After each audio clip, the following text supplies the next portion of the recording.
Y entre los directores famosos que rodaban estas películas estuvieron, entre otros, el director japonés Akira Kurosawa, o por ejemplo un director famoso también italiano, Visconti Lucchino, y se han rodado más que 100 películas basadas en las obras de Dostoyevsky. Y nosotros aquí en la asociación, hablando del teatro, nosotros hemos puesto en la escena la obra de Dostoyevsky, El idiota, y que es una obra muy profunda, de más que 400 páginas, y bueno, cada vez que se representó esta obra, la verdad que tuvo mucho éxito aquí en Tarragona. Yo quiero, Irina y Valentina, yo quiero preguntarles sobre el significado que tendría la obra de Dostoyevsky para los lectores contemporáneos de Rusia ahora. Claro, el príncipe Mishkin, el protagonista de la novela El idiota, es un ejemplo, es una idea, es un vector a quien tienen que seguir el mundo ruso, bueno, no solamente el mundo ruso, sino el mundo en total. Claro, él dice que él vive hablando de abnegación, de la belleza espiritual que tiene que salvar el mundo, tiene como su fin salvar el mundo. Pero claro, él mismo parece con su propio ejemplo niega sus propias palabras, porque claro, sobrevivir en el mundo mercantil siendo tan espiritual es imposible, queda solamente adaptarse o morir. Y el protagonista de Dostoyevsky no muere, pero tampoco se adapta, se vuelve loco, entre comillas. Pero a Dostoyevsky hay que entender mucho más profundamente, porque el príncipe Cristo, como pensaba Dostoyevsky, como el Cristo mismo, también está desamparado delante del humano, delante del pueblo, pero quien igualmente vence al final. O sea, ahí tenemos un gran pensamiento, un gran vector que nos da Dostoyevsky. Seguir el camino espiritual de todos modos, intentar ser humano, encontrar en sí mismo el ser humano. En este momento vamos a saludar a Guillermo Sánchez Trujillo. Él es el director de Nuevas Tecnologías de la Universidad Autónoma Latinoamérica de Medellín y es autor del libro El juego de Kafka. Profesor Sánchez, muy buenos días. Muy buenos días a todos. Profesor, mire, estamos hablando hoy sobre Dostoyevsky y usted ha hecho un libro que se llama El juego de Kafka, en el que expone la influencia de Crimen y Castigo sobre el proceso. Y usted determina que este último libro, El proceso, es una fina urdimbre que le permitió a Kafka contar la ruptura de su compromiso con Felice Bauer usando personajes y situaciones que pasan tal cual de un libro a otro. Sí, exactamente es así.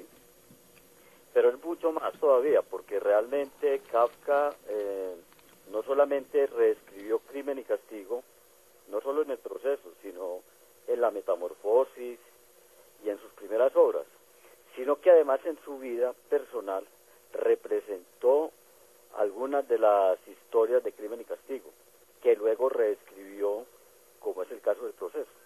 Profesor, y nuestros jóvenes, nuestros estudiantes, sus alumnos de la Universidad Autónoma en este momento, ¿cómo reciben a Dostoyevsky? ¿Qué tan fácil es convencerlos de que se introduzcan en esa vida de San Petersburgo y en esa vida de Moscú? Bueno, la verdad es que yo no soy profesor de literatura, sino que yo estoy dedicado es como a la tecnología. ¿Y cómo cree que llegan los muchachos? ¿Qué tan preparados están? O sea, ¿qué tan listos están nuestros jóvenes de hoy, virtuales, rápidos, efectistas, frente a una literatura como la de Dostoyevsky? Pues le puedo decir que realmente Dostoyevsky en este momento es un autor supremamente apreciado por los jóvenes. Lo leen con mucho interés. Particularmente Crimen y Castigo es una novela que sigue siendo muy leída entre la juventud, eso sí se lo puedo decir. Profesor Guillermo Sánchez Trujillo, de la Universidad Autónoma de Medellín, muchas gracias por acompañarnos hoy en UN Análisis. Muchas gracias por la invitación, que estén todos muy bien. Sí, señor. Señora Irina. Sí. Ya estamos próximos a terminar el espacio. ¿Cómo cree usted que podría ser el remate de esta hora que se nos ha pasado tan rápido sobre la vida de Fyodor Dostoyevsky? Bueno, yo creo que para entender Rusia hay que leer a Dostoyevsky. Dostoyevsky es Rusia. Rusia no existe sin Dostoyevsky. Escribió desde el exilio en París en 1927 el autor ruso Alexei Remetov.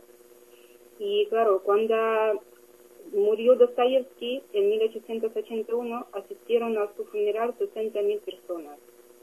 Realmente la influencia en el mundo entero de Dostoyevsky es muy grande, es enorme.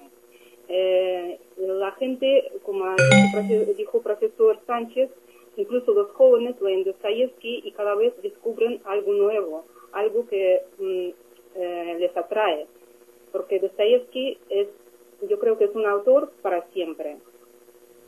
Valentina, si quiere añadir algo. Sí, también me gustaría añadir de mi parte que yo creo que la lectura de Dostoyevsky es siempre revelación.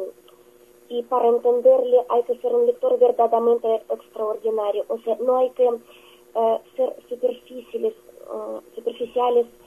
a la hora de leerlo, porque si no nos podemos caer en el reproche por su cristianismo rosa, por su certeza patética excesiva en el selectivismo del pueblo ruso.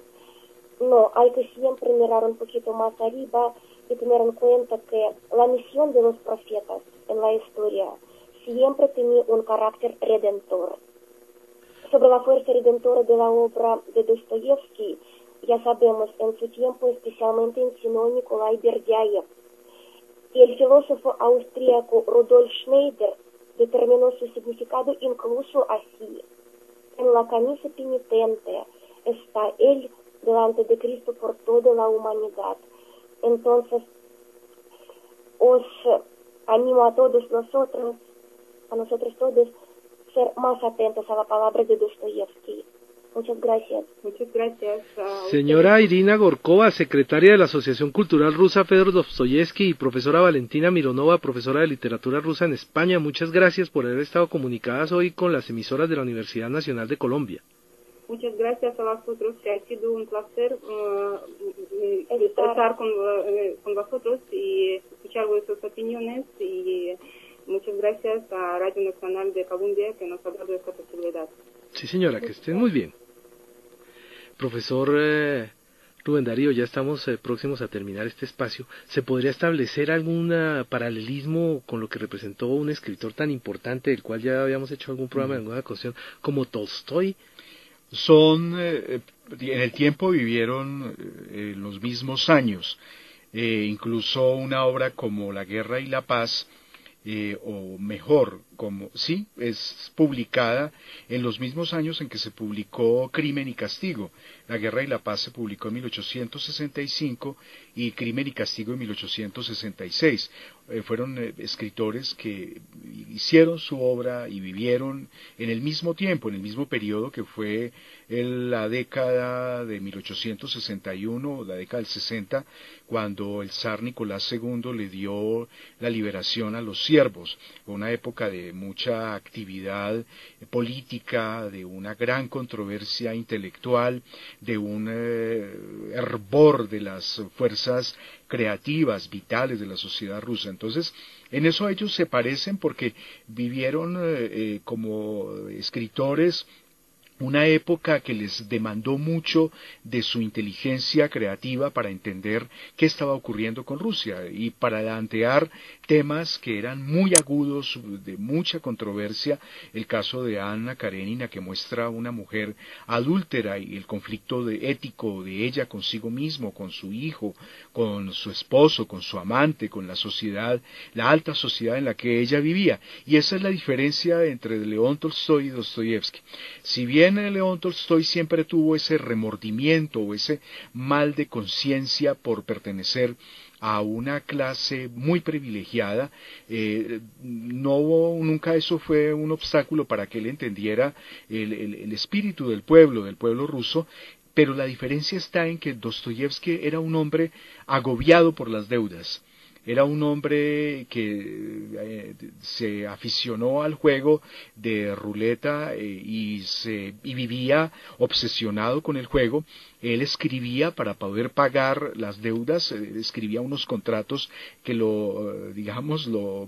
complicaban mucho la vida, porque casi que vendía las regalías de su obra porque tenía que pagar las deudas. Entonces él se comprometía vendía por a escribir anticipado, vendía por entrega.